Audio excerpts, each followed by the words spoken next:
Vaya declaración del presidente de Estados Unidos, Joe Biden, el pasado fin de semana. Dijo que la pandemia de COVID en Estados Unidos ha terminado. Así tal cual, lo dijo en una entrevista. Las declaraciones de Biden, no obstante, se produjeron apenas unas semanas después de que su administración pidiera al Congreso miles de millones de dólares en financiación para mantener los programas de pruebas y vacunación durante una potencial ola y pues sobre todo en el próximo otoño. Pero para hablar de esto y sobre todo una explicación, porque esto pudiera confundir a nuestra audiencia, le agradecemos al doctor Alejandro Macías que nos acompaña como siempre. Doctor, muchas gracias y muy buenos días.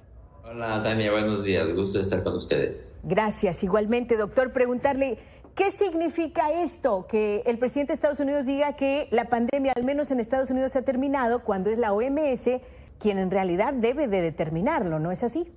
Sí, claro, no, evidentemente la pandemia no ha terminado. Digamos que en algunas regiones del mundo y de los propios Estados Unidos es como muchos países juntos. En algunas regiones sí ya hay mucha gente que ya se infectó, mucha gente que ya se vacunó, mucha gente que ya tuvo las dos cosas, y hay regiones que tienen tal nivel de inmunidad que ya, digamos que la etapa pandémica en esos lugares ya no es tan intensa, ya la enfermedad se transmite a cuentagotas. Podemos decir lo mismo de México, ¿eh? En la gran parte de México ya mucha gente ya tiene inmunidad y tenemos esa ventaja. Pero decir que terminó la pandemia, no, estamos lejos de eso. De hecho, la pandemia hay que recordar, Tania, que es un fenómeno mundial. Mientras no se termine en todo el mundo, no va a terminar en ningún lado. Entonces, es demasiado optimista. Creo que sí se puede decir que de manera optimista ya dejamos lo peor de la pandemia, pero decir que ya se acabó no, de ninguna manera. Ya. ¿Qué tal, doctor? Buenos días, le saluda Eric Rocha. Preguntarle, pues, luego de estas declaraciones del presidente Biden, ¿qué tanto puede repercutir a los ciudadanos del vecino país en el entendido de las medidas que habitualmente todos aprendimos a lo largo de esta pandemia? Sí, puede ser que mucha gente piense que ya no tiene riesgos, que ya relaje todo, cuando que vemos que todavía sigue muriendo gente todos los días en México y en los Estados Unidos, poca, ya menos, desde luego, pero eso no se ha acabado y sí puede repercutir. Yo creo que el mensaje tiene que ser, a ver, hay que ver eso con optimismo porque lo peor ya pasó, ya estamos en una etapa en la que en algunos países mucha gente tiene inmunidad, pero el mensaje es todavía, en los interiores cuídate, usa un cubrebocas.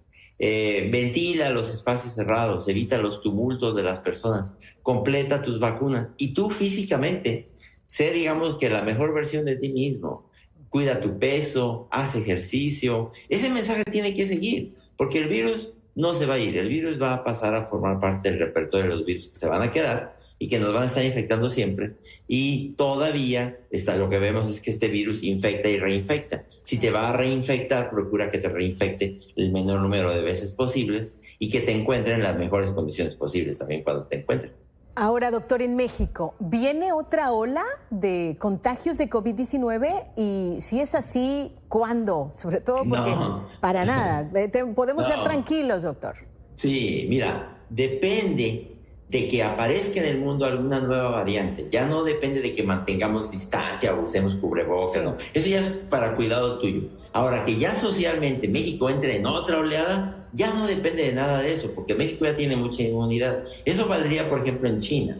En China están empezando, hicieron muy buena prevención, pero están empezando. México no, México ya pagó un tributo muy alto y ya hay mucha inmunidad. No va a venir una nueva oleada. ¿Qué se necesita para que hubiera una nueva oleada como la que estamos dejando de Omicron? Sí. Que hubiera una variante contestataria de la variante actual. La variante actual que está en todo el mundo es la variante BA5 de Omicron. Y puede venir otra que la sustituya, como está pasando en la India. Pero lo que estamos viendo es que ya más bien hay como un cóctel de variantes, que hay varias variantes circulando juntas y que ya ninguna está dominando sobre las demás, porque cuando una domina ya no hace un pico, sino que entra con una cierta parsimonia.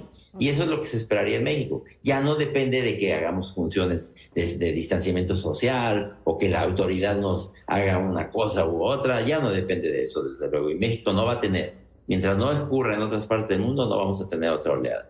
Doctor, ¿cómo interpretar el país, México, cómo interpretar estas declaraciones del presidente Biden? También en el entendido que hoy en la conferencia mañanera el doctor López-Gatell refería que el número de decesos prácticamente ya es mínimo por la contingencia.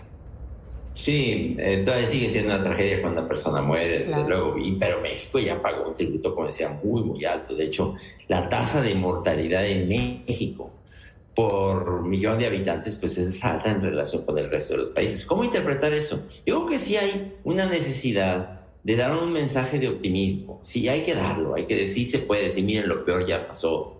Esto nos causó un gran daño, pero ya no debe colapsarnos la economía, ya no debe mantener en trance a las instituciones. Creo que todo eso sí se puede decir. Volvamos a la escuela, hagamos lo que hacíamos con cuidado, pero vamos a volver a nuestra normalidad. También creo que eso se puede decir. Yo creo que en ese afán el presidente de los Estados Unidos trató de dar un mensaje de claridad, más que de claridad, de tranquilidad. Pero yo creo que se le pasó un poco la mano, porque eso no se ha acabado. No se ha acabado. Finalmente, doctor, decía algunas recomendaciones, pero entre ellas la vacunación. ¿Continuar vacunándonos? ¿Sería Sí, la claro. clave? A ver, recuerden que quien tenga más de 60 años tiene que tener 4 vacunas totales, ¿eh? Sí. O sea, 2 de esquema básico y 2 refuerzos. Sí. La gente que tenga condiciones como los que tengan VIH, SIDA, inmunosupresión, medicamentos para el cáncer, 4 dosis. Los, digamos, jóvenes y sanos como ustedes, por ejemplo, pues 3 dosis, está bien. O sea, 2 originales y un refuerzo de cualquiera, porque se han hecho todo tipo de combinaciones. Sí. Niños, ahí hay una controversia. En general se acepta que los menores de 11 años, 2 es más que suficiente.